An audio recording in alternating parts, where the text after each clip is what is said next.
They say time teaches lessons, but sometimes time does not teach at all. Sometimes it waits. It waits patiently, while we unknowingly teach ourselves pain. I did not realize this early enough. I believed that growth came quietly, that maturity looked like restraint, that wisdom meant holding back. I never realized how silence, the thing I believed showed maturity, could slowly become the very thing that unraveled me. It did not begin with chaos. There was no loud moment, no clear fracture. It started quietly, almost imperceptibly, a subtle shift in the energy around someone close to me. At first, it felt like nothing, just a pause that lingered longer than it should have, a change in tone that could not be explained. There was a sense of unease, small enough to dismiss, yet heavy enough to return. I told myself I was imagining it. I told myself I was tired. I told myself I was overthinking. Perhaps this feels familiar to you, that feeling of being present, yet unseen, of being close, yet unheard. The truth does not always announce itself. Sometimes it lingers, sometimes it waits, whispered, behind closed doors. For as long as I can remember, I valued trust above all else. Not the kind that demands proof, but the kind that exists quietly, the kind that grows in consistency. Trust was never about grand gestures to me. It was built slowly, in moments unnoticed by the world, in reliability, in presence, in what was not said, as much as what was.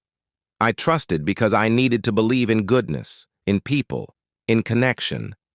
I believed closeness was something to protect, something fragile. And so, I stayed silent.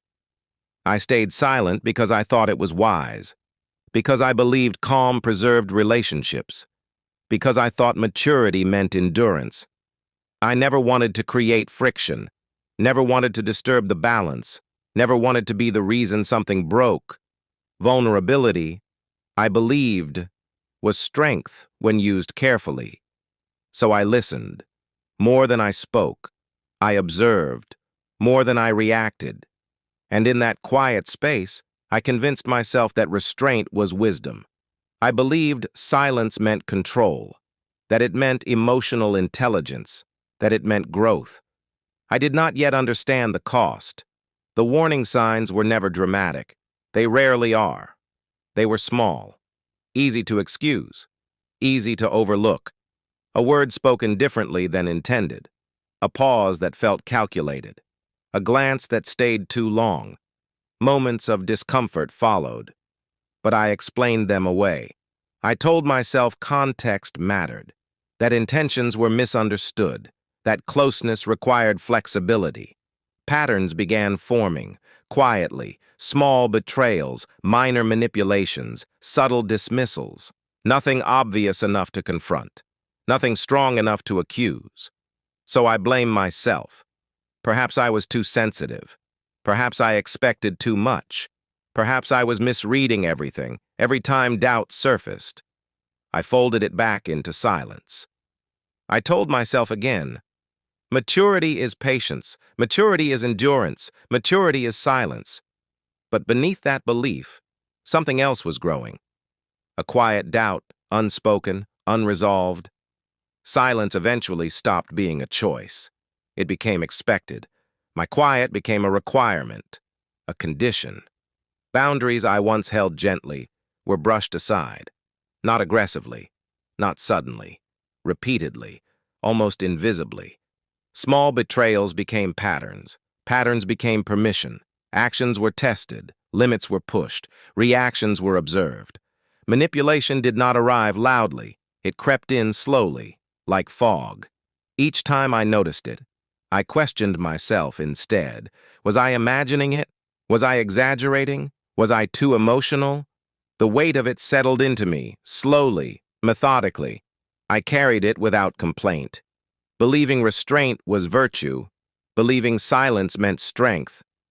I did not see how heavy it had become. Truth does not always arrive loudly. Sometimes, it simply becomes impossible to ignore. A small discovery, an observation, a pattern revealing itself fully. Nothing dramatic happened. No confrontation followed, just understanding. I saw repetition where I once saw coincidence. I saw intention where I once saw accident. For the first time, I stopped explaining behavior away. I saw clearly, not through hope, not through loyalty, but through the accumulated weight of truth. And in that clarity, regret surfaced. Not regret for others, but regret for myself. Fear and self-respect collided quietly within me. Doubt lingered. Was I wrong to step back? Was I overreacting? Guilt followed close behind, whispering that silence was my responsibility, that I should have spoken sooner. Exhaustion settled in, not physical, emotional. I realized endurance was not strength, it was exposure. Yet I hesitated. To speak felt disruptive. To leave felt selfish. So I paused, caught between fear and clarity. I chose withdrawal, quiet, deliberate. Distance became protection. Observation became clarity. I changed behavior subtly, not to provoke, but to see.